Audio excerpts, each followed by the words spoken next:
ওম নমঃ শিৱায় নমস্কাৰ বন্ধুসকল পুনৰ এটা গুৰুত্বপূৰ্ণ ভিডিঅ'লৈ স্বাগতম জনাইছো মেঘ ৰাশি জাতক জাতিকাসকলৰ আগষ্ট মাহটো কিদৰে পাৰ হ'ব কেনে ধৰণে আপোনালোকে সাৱধানতাৰ অৱলম্বন কৰিব কেনে ধৰণৰ ভাল খবৰ আপোনালোকৰ বাবে লৈ আহিছে মাহত সকলোখিনি তথ্য আপোনালোকে আমাৰ এই গুৰুত্বপূৰ্ণ ভিডিঅ'টোৰ জৰিয়তে জানিব পাৰিব যদি আপোনালোকে আমাৰ এই চেনেলটো নতুনকৈ চাইছে চেনেলটো সাবস্ক্ৰাইব কৰি দিব ভিডিঅ'টো পাৰিলে অনুগ্ৰহ কৰি শ্বেয়াৰ কৰি দিব কমেন্ট বক্সত ওম নমঃ শিৱায় লিখি দিব এই সময়ছোৱাত কৈছে যে আপোনালোকৰ আত্মবিশ্বাস বৃদ্ধি পোৱা দেখিব জীৱনত কিছু নতুন কথাৰ আপোনালোকৰ আৱিষ্কাৰ কৰা উৎসাহ থাকিব বুলি কৈছে অৰ্থাৎ কিবা এটা কৰাৰ বাবে উৎসাহ থাকিব ছাত্ৰ ছাত্ৰীসকলে হয়তো সফলতা লাভ কৰাৰ যথেষ্ট সম্ভাৱনা আছে এলাহবোৰ ত্যাগ কৰিব লাগিব আপুনি নিজৰ আত্মবিশ্বাস আৰু সামাজিকভাৱে বিশেষকৈ দেখুৱাব পাৰিব বন্ধু বান্ধৱীৰ সৈতে কিছু কাম কৰাৰ যি আপোনালোকৰ প্ৰচেষ্টা সেই প্ৰচেষ্টাত সফল হ'ব বুলি কৈছে জীৱিকাৰ ক্ষেত্ৰত উন্নতিৰ ওপৰত গুৰুত্ব দিব লাগিব বিদেশ ভ্ৰমণৰ সম্ভাৱনা থাকিব ধৰ্মীয় ভ্ৰমণো হ'ব পাৰে আয়ৰ উৎস আপোনালোকৰ বৃদ্ধি পাব পাৰে যদি খৰচো আহিব বুলি কৈছে ভাই ভনীৰ লগত সমন্বয় আপোনালোকৰ বৃদ্ধি পাব সামাজিকভাৱে পৰিস্থিতি আপোনালোকৰ পক্ষত হ'ব আগষ্ট মাহত আপোনালোকৰ কৰ্মৰ ক্ষেত্ৰত কেনে ধৰণৰ পৰিৱৰ্তন দেখিব বিশেষকৈ মেঘ ৰাশিৰ লোকসকলৰ বাবে এই মাহটো হ'ব কৰ্ম সম্প্ৰসাৰণৰ সময় এই সময়ত আপুনি কিছু নতুন ডিল পাব পাৰে আপুনি কিছুমান সুবিধা পাব পাৰে আৰু লগতে কৈছে যে ভাল সুযোগো পাব এই সময়ত আপোনালোকৰ ব্যৱসায়টো বিশেষকৈ পৰিৱৰ্তন হ'ব অধিক প্ৰতিযোগিতা আপোনালোকৰ দেখা পোৱা যাব ব্যৱসায়ত বা কৰ্মৰ ক্ষেত্ৰত আপুনি আপোনালোকৰ যি অভিজ্ঞতা আৰু আপোনালোকৰ কঠোৰ পৰিশ্ৰমৰ ওপৰত নিৰ্ভৰ কৰি আগবাঢ়ি যাব পাৰিব বুলি কৈছে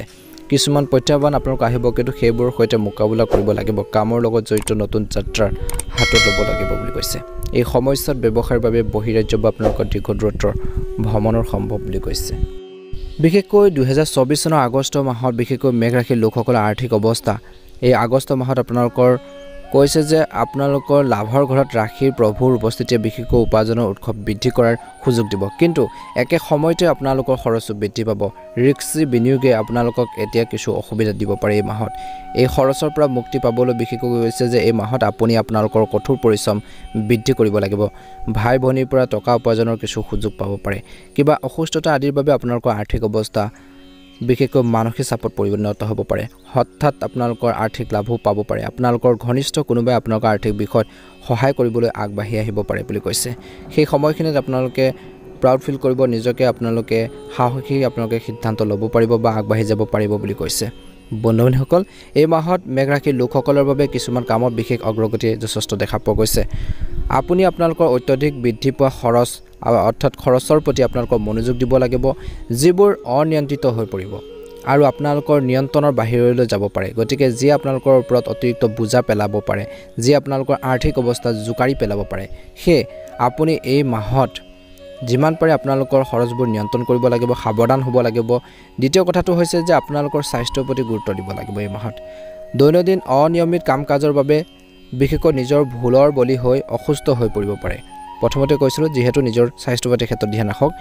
এই মাহত আপোনালোকৰ আৰ্থিক বিষয়ত টকা উপাৰ্জনৰ সম্ভাৱনা থাকিব কিন্তু খৰচৰ বাবে একো অনুভৱ নকৰিব আৰু একো হোৱাৰ যেন আপোনালোকক নালাগিব কেৰিয়াৰৰ ক্ষেত্ৰত এই মাহটো অনুকূল হ'বলৈ গৈছে কঠোৰ পৰিশ্ৰমৰ দ্বাৰা আপুনি নিজৰ স্থান সলনি আপোনালোকে লোৱাত সফল হ'ব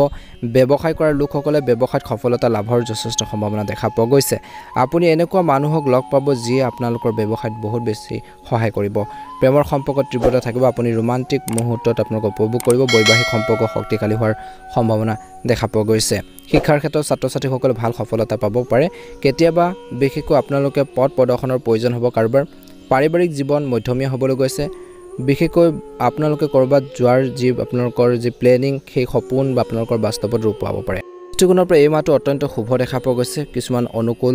আপোনালোকৰ সময় আহিব চাকৰি কৰাৰ লোকসকলৰ বিশেষকৈ দশম স্থানত অধিপতি শনি মহাৰাজৰ নিজস্ব ৰাশি কুম্ভ ৰাশিত একাদশ স্থানত আপোনালোকৰ ট্ৰেনজিটৰ অৱস্থা থাকিব যাৰ বাবে আপোনালোকৰ কৰ্মৰ ক্ষেত্ৰত অতি কঠোৰ পৰিশ্ৰম কৰিব লাগিব হাৰ্ড ৱৰ্কিং যথেষ্ট কৰিব লাগিব আপোনালোকৰ নতুন এটা কাম লাভ কৰিব পাৰে যিটো পাই আপোনালোকে উৎসাহেৰে কামবোৰ সম্পূৰ্ণ কৰিব আপোনালোকৰ কঠোৰ পৰিশ্ৰম সকলোৰে দৃষ্টিগোচৰ হ'ব বুলি কৈছে মাহত আৰু দিনাই নিশে আপোনালোকে কামবোৰ খুব ভালকৈ আৰু সময়মতে নিষ্ঠাৰে আপোনালোকে কামখিনি সুচাৰুৰূপে কৰিবৰ বাবে চেষ্টা কৰিব আৰু সম্পূৰ্ণ কৰিব পাৰিব ইয়াৰ বাবে আপোনালোকৰ শৰীৰৰ শক্তি গুৰুত্ব নিদিব বুলি কৈছে আনহাতে আপোনালোকৰ কাম অৰ্থাৎ কামৰ মাজতো জিৰণি ল'ব বুলি কৈছে নহ'লে স্বাস্থ্যৰ ওপৰত কিছু অৱনতি বা কিছু ক্ষতিৰ হ'ব পাৰে স্বাস্থ্যৰ ওপৰত প্ৰভাৱ পৰিব পাৰে সাৱধান হ'ব আপুনি কৰ্মৰ প্ৰতি আকৰ্ষিত হৈ পৰিব বুলি কৈছে এনেকৈ আপোনালোকে কামৰ মাজত সোমাই পৰিব যে সেই কামখিনি শেষ নকৰা পৰ্যন্ত আপোনালোকৰ যে শান্তিয়ে নাই তেনেকুৱা ধৰণৰ এটা মনোভাৱ আহিব আৰু সেইখিনি অহাৰ ফলত আপোনালোকৰ বিভিন্ন ক্ষেত্ৰত সাকসেছ বা সফলতা অৰ্জন কৰিবলৈ সক্ষম হ'ব আপোনাৰ যি কঠোৰ পৰিশ্ৰমক বিশেষকৈ আওকণ কৰিব নোৱাৰিব মাহৰ প্ৰথম ভাগতে আপোনালোকৰ সূৰ্য ঈশ্বৰৰ দশম ঘৰৰ বিশেষকৈ ওপৰত সম্পূৰ্ণ দৃষ্টি থাকিব যাৰ বাবে আপুনি ভাল পদৰ সুবিধা লাভ কৰিব পাৰে অত্যন্ত শুভ হ'বলৈ গৈছে আৰু এই সময়ত কৈছে যে আপোনালোকৰ যি প্ৰচেষ্টা সেইখিনি সফল হ'ব বৰ্তমান চাকৰি যদি আপোনালোকে কৰিছে সেইখিনি সলনি কৰিবলৈ চেষ্টা কৰিছে তেন্তে তেওঁলোকৰ সন্মুখত নতুন এটা অফাৰ আহিব পাৰে যে তেওঁলোকক বহুত বেছি সুখী অনুভৱ কৰিব এই মাহত বিশেষকৈ আপোনালোকক কৈছে যে উদ্ধতন বিষয়ৰ সৈতে কৰ্মক্ষেত্ৰত আত্মসন্মানৰ যুঁজ হ'ব পাৰে গতিকে সাৱধান হ'ব আপোনালোকৰ কৰ্মক্ষেত্ৰত আপোনালোকৰ সহকৰ্মীসকলে আপোনালোকৰ লগত থাকিব আৰু আপোনালোকক সহায় কৰিব বিশেষকৈ 15 আগষ্টত বিশেষকৈ আপোনালোকৰ শুক্ৰই কন্যা ৰাশিত প্ৰৱেশ কৰিব যাৰ বাবে আপোনালোকৰ কৰ্মৰ ক্ষেত্ৰত কঠোৰ পৰিশ্ৰম কৰাৰ সময়ত কিছুমান প্ৰতিদ্বন্দ্বীৰ সন্মুখীন হ'বলগীয়া হ'ব পাৰে সেই মাহৰ শেষৰ ফালে আপোনালোকে সাৱধান হ'ব লাগিব ব্যৱসায়ীসকলৰ লোক বিশেষকৈ কথা ক'বলৈ যাওঁতে মাহটোৰ বাবে অতি অনুকূল হ'ব আপুনি আপোনালোকৰ সামৰ্থ্য অনুসৰি আপোনালোকৰ ব্যৱসায় প্ৰতিষ্ঠা কৰাৰ ক্ষেত্ৰত সফল হ'ব পাৰে বুলি কৈছে মাৰ্কেটত বা আপোনালোকৰ বজাৰত আপোনালোকৰ নাম শক্তিশালী হ'ব বহুতে আপোনালোকৰ সৈতে সংযোগ স্থাপন কৰিব বিচাৰিব পাৰে বুলি কৈছে পাৰ্টনাৰশ্বিপত ব্যৱসায় কৰাৰ বাবে মন যাব পাৰে তেওঁলোকৰ বিশেষকৈ আপোনালোকৰ সাকসেছক লৈ আপুনি কিছুমান নতুন মানুহৰ সৈতে যোগাযোগ স্থাপন কৰি আপোনালোকৰ ব্যৱসায়িক প্ৰগতিৰ পথত আগুৱাই নিবলৈ যথেষ্ট চেষ্টা কৰিব সফল হ'ব এই সময়খিনি কৈছে যে ব্যৱসায়ত আকাংক্ষিত সফলতা লাভ কৰাৰ যথেষ্ট সম্ভাৱনাৰ সৃষ্টি হ'ব আপোনালোকৰ ব্যৱসায়িক পৰিকল্পনা সফল হ'ব ভৱিষ্যতে আপোনালোকৰ ব্যৱসায় সম্প্ৰসাৰণৰ পথো মুকলি হ'ব বুলি কৈছে 15 পৰা আপোনালোকৰ বিশেষকৈ দেখা পোৱা গৈছে যে 25 আগষ্টৰ এই সময়খিনিত শুক্ৰ কন্যা ৰাশিত আপোনালোকৰ ষষ্ঠ ঘৰত প্ৰৱেশ কৰিব ইয়াৰ বাবে আপুনি আপোনালোকৰ ব্যৱসায়ত মূলধন বিনিয়োগ কৰিব লাগিব বা লগা হ'ব পাৰে যিকোনো আপোনালোকৰ খৰচ বৃদ্ধি পাব কিন্তু এইবোৰ কেৱল আপোনালোকৰ ব্যৱসায় বৃদ্ধি আৰু উন্নতিৰ বাবে হ'ব বুলি কৈছে গতিকে আপোনালোকৰ চিন্তাৰ কোনো প্ৰয়োজন নাই মাহৰ শেষৰ ফাললৈ বিশেষকৈ আপুনি ভাল এটা প্ৰতিফলন দেখিব বুলি কৈছে চৰকাৰী খণ্ডৰ পৰা আপোনালোকৰ ব্যৱসায়ত ভাল কাম পাব পাৰে ধ্যান ৰাখিব লাগিব আপোনালোকৰ আৰ্থিক অৱস্থালৈ দেখা পোৱা গৈছে যে আপোনালোকৰ অস্থিৰতা ভৰা হ'ব এই মাহত আপুনি আপোনালোকৰ আৰ্থিক অৱস্থাৰ প্ৰতি গুৰুত্ব দিব লাগিব মাহৰ আৰম্ভণিতে বুধ আৰু শুক্ৰ পঞ্চম স্থানত বহি একাদশ স্থানলৈ চাব য'ত গোটেই মাহটো আপোনালোকৰ বাবে কিছু শনি মহাৰাজে উপস্থিত থাকিব সেই টকাৰ সম্পৰ্কে আপোনালোকৰ প্ৰচেষ্টা চলি থাকিব আৰু আপোনালোকৰ ওচৰলৈ ধন আহিবলৈ আৰম্ভ কৰিব আপোনালোকৰ আয় ভালকৈ আপোনালোকৰ বৃদ্ধি পোৱা দেখা পোৱা যাব কিন্তু খৰচ নিয়ন্ত্ৰণ কৰিব লাগিব আৰু দৈনিক উপাৰ্জনৰ আপোনালোকৰ ভাল বৃদ্ধি পোৱা দেখা পোৱা যাব অৰ্থাৎ আপোনালোকৰ যি প্ৰচেষ্টাৰ দ্বাৰা ধন উপাৰ্জনৰ সম্ভাৱনা আছে সেইখিনি পাব কিন্তু গোটেই মাহটো ৰাহু মহাৰাজে দ্বাদশ স্থানত বহি আপোনালোকৰ খৰচ নিয়ন্ত্ৰণ কৰিব যিটো আপোনালোকৰ বাবে আপোনালোকৰ অলপ কঠিন হ'ব যদিও আপুনি এইটো কৰিব পাৰিব বুলি কৈছে চেষ্টা কৰক আৰ্থিক অৱস্থাৰ অৱনতি ঘটিব পাৰে গতিকে এই ক্ষেত্ৰত ধ্যান ৰাখক মাহৰ আৰম্ভণিতে বৃহস্পতি আৰু মংগল গ্ৰহৰ বিশেষকৈ আপোনালোকৰ দ্বিতীয় ঘৰত উপস্থিত থাকি আপোনালোকৰ আৰ্থিক অৱস্থা শক্তিশালী কৰিব আৰু আপোনালোকে এই সময়ত মাটি বা সম্পত্তিৰ সৈতে জড়িত যিকোনো বিষয়ত আপুনি পাৰিবাৰিক আপোনালোকৰ সফলতা লাভ কৰাৰ প্ৰবল সম্ভাৱনা দেখা পোৱা গৈছে ব্যৱসায় কৰা লোকসকলে ব্যৱসায়ৰ পৰা লাভৰ সম্ভাৱনা দেখা পোৱা গৈছে আৰ্থিক অৱস্থা বিশেষ অৱনতি নহ'ব যদিও খৰচ নিয়ন্ত্ৰণত ৰাখিব লাগিব বুলি কৈছে এই মাহত প্ৰেম বা আপোনালোকৰ বৈবাহিক জীৱনৰ কথা ক'বলৈ যাওঁতে এই মাহত অত্যন্ত শুভ দেখা পোৱা গৈছে মাজে মাজে আপোনালোকৰ মাজত সৰু সৰু ইগো আপোনালোকৰ ভাৱ উৎপত্তি হ'ব পাৰে ৰোমান্টিক মুহূৰ্তৰ মাজেৰে ইজনে সিজনৰ লগত প্ৰেম জীৱন উপভোগ কৰিব ইজনে সিজনৰ হৃদয় স্থান আপোনালোকক গঢ়ি তুলিব আৰু ইজনে সিজনৰ বাবে নতুন উপহাৰ কঢ়িয়াই আনিব বুলি কৈছে এই সময়খিনিত কৈছে যে আপোনালোকে একেলগে কৰবাত ওলাই যোৱা হওক সিনেমা চোৱা হওক কৰবাত বাহিৰত খাদ্য খোৱাৰ দৰে কামবোৰ বাৰে বাৰে হ'ব পাৰে আপুনি ইজনে সিজনৰ লগত আপোনালোকে যিমান পাৰে সময় কটাব বিচাৰিব ইয়াৰ ফলত আপোনালোকৰ সম্পৰ্ক গভীৰ হ'ব কৈছে যে বিশেষকৈ আপোনালোকৰ 15 আগষ্ট এই সময়খিনি সূৰ্য মহাৰাজে আপোনালোকৰ পঞ্চম ঘৰত প্ৰৱেশ কৰিব এই সময়ত আপোনালোকৰ প্ৰিয়জনৰ বাবে অতি অনুকূল হ'ব যদিও তেওঁলোকে ডাঙৰ চাকৰি বিচাৰিছে যদি বা যিকোনো এটা কিবা কৰিব বিচাৰিছে যিকোনো প্ৰতিযোগিতামূলক পৰীক্ষাত অৱতীৰ্ণ হৈছে তেন্তে এই সময়ছোৱাত তেওঁলোকে যথেষ্ট সফলতা লাভ কৰাৰ প্ৰবল সম্ভাৱনা দেখা পোৱা গৈছে এই সময়খিনিত কৈছে যে আপোনালোকৰ এই সময়ছোৱাত সংঘাত সম্ভৱ তথাপিও আপুনি আপোনালোকৰ সম্পৰ্কক বচাব পাৰে সেই আপোনালোকে মৰমেৰে আচৰণ কৰিব পাৰে আৰু আপোনালোকৰ প্ৰিয়জনক সন্মান দিব লাগে নিশ্চয়কৈ সফল হ'ব বুলি কৈছে যদি বিবাহিত লোক হয় আপোনালোকে তে বৈবাহিক জীৱনত আপোনালোকৰ আন্ডাৰষ্টেণ্ডিং বজাই ৰাখিব স্বামী স্ত্ৰী হিচাপে আপোনালোকৰ জীৱনত আগবাঢ়ি যাবৰ বাবে চেষ্টা কৰক বুলি কৈছে আৰু সেইখিনি ক্ষেত্ৰত সাহস দিয়ক যদি কোনো পুৰণি সমস্যা এতিয়াও চলি আছিল তেনে সেইবোৰ আপোনালোকৰ কিছু কমিব বুলি কৈছে মাহত হে আপোনালোকে যিমান পাৰে সমস্যাখিনি সমাধান কৰাৰ ক্ষেত্ৰত গুৰুত্ব প্ৰদান কৰক আৰু কৈছে যে আপুনি সেইবোৰৰ পৰা একো নুলুকাব অৰ্থাৎ কিবা কথা যদি আপোনালোকৰ লুকাব লগা আছে জীৱন সংগীৰ পৰা নুলুকাব নহলে সমস্যা হ'ব পাৰে যিয়ে নহয় ইজনে সিজনৰ অনুভৱক বুজি পাব লাগে বুলি কৈছে আৰু স্পষ্টকৈ ক'ব যি আপোনালোকৰ মাজত দূৰত্ব কমাই দিব পাৰে আৰু আপোনালোকৰ সুখী হোৱা দেখা পোৱা যাব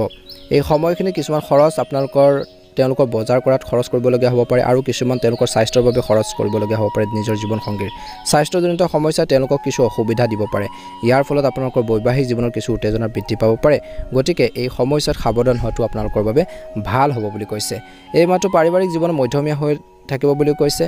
বিশেষকৈ কিছুমান ক্ষেত্ৰত আপোনালোকৰ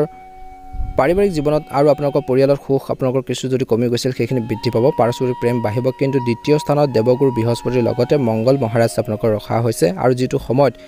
বিশেষকৈ ভূমি সম্পৰ্কীয় বিষয়ত পাৰিবাৰিক সিদ্ধান্ত লোৱাৰ সময় বুলি কৈছে পৰিয়ালটোৱে বা পৰিয়ালবোৰে পুৰণি সম্পত্তি বিক্ৰী কৰাৰ কথা চিন্তা কৰিব পাৰে ইয়াৰ ফলত আপোনালোকৰ মতামতো আপোনালোকৰ জানিব পৰা যাব এটা গুৰুত্বৰ বিষয় হ'ব পাৰে গতিকে সাৱধান হওক 15 পৰা বিশেষকৈ 25 আগষ্ট এই সময়খিনিত বিশেষকৈ অলপ সাৱধান হ'ব বুলি কৈছে পৰিয়ালৰ কিছু বিবাদৰ সৃষ্টি হ'ব পাৰে এই সময়ছোৱাত পাৰিবাৰিক বিবাদৰ পৰা হাত সাৰিবলৈ চেষ্টা কৰক মাহৰ আৰম্ভণিতে সূৰ্যৰ চতুৰ্থ স্থানত থাকে যি আপোনালোকৰ ঘৰত শক্তিৰ বৃদ্ধি কৰিব আপোনালোকৰ মৰ্যাদা বৃদ্ধি পাব সৰু সৰু উত্থান পতন হ'ব কিন্তু মাহৰ দ্বিতীয় ভাগত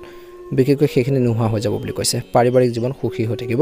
পিতৃ মাতৃৰ স্বাস্থ্যৰ প্ৰতি আপোনালোকে গুৰুত্ব দিব লাগিব এই মাহত আপোনালোকৰ ভাই ভনীৰ কথা যিমান দূৰলৈকে তেওঁলোকৰ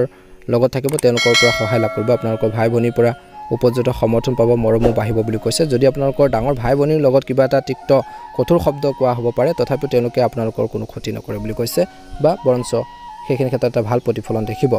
আপোনালোকে এই মাহত এটা কাম কৰিব পাৰে বন্ধুসকল তামৰ পাত্ৰত হালধীয়া আপোনালোকে অক্ষত ৰাখি প্ৰতিদিনে সূৰ্য দেৱতাক আপোনালোকে অক্ষ আগবাহক জল আগবাহক নিশ্চয়কৈ সুন্দৰ প্ৰতিফলন দেখিবলৈ সক্ষম হ'ব পবিত্ৰ সোমবাৰ কেইটাত আপোনালোকে বিশেষকৈ মহাদেৱক আপোনালোকে বিশুদ্ধ জল পানী আপোনালোকে আগবাহক বেলপাত আগবাহক ধতুৰা ফুল আগবাহক নিশ্চয়কৈ ভাল প্ৰতিফলন দেখিবলৈ সক্ষম হ'ব ভিডিঅ'টো চাই কেনে পালে জনাব যদি আপোনালোকে আমাৰ এই চেনেলটো নতুনকৈ চাইছে চেনেলটো সাবস্ক্ৰাইব কৰি দিব ভিডিঅ'টো পাৰিলে শ্বেয়াৰ কৰি দিবলৈ নেপাহৰিব আপোনালোকৰ সকলোৰে এই আগষ্ট মাহটো সুন্দৰভাৱে পাৰ হওক মনৰ ইচ্ছাবোৰ পূৰণ হওক তাৰে কামনা কৰিছোঁ ওম নমঃ শিৱায় ওম নমঃ শিৱায়